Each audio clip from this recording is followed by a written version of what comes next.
Managing Director JK Paper Harshpati Singhania feels that a budget taking care of agriculture is always going to be a good omen for a country. Finance Minister Arun Jaitley, laying out his plans for the agriculture sector, has said he planned to double the income of struggling farmers in the next 5 years.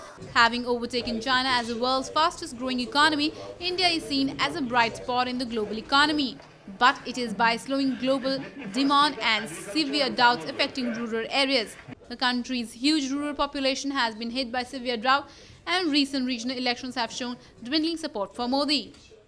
As an agri and the agriculture sector, and I think both of which are very welcome, because infrastructure major allocation will drive several other businesses and several other industries. If infrastructure growth happens, that will do that.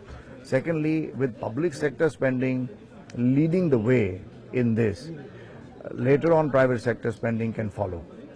And the third is in terms of the agriculture sector, if we are able to, because agricultural growth has been lagging behind. We've had 2 years of consecutive years of deficit monsoons. So increasing income in rural, in the rural sector and farmers' hands is essential for demand creation also in terms of bringing back growth. So therefore, I think the thrust on the rural sector is also very welcome. See, for the corporate sector, growth will be linked with the growth in infrastructure. Infrastructure will bring in demand for various products and services, which should help that.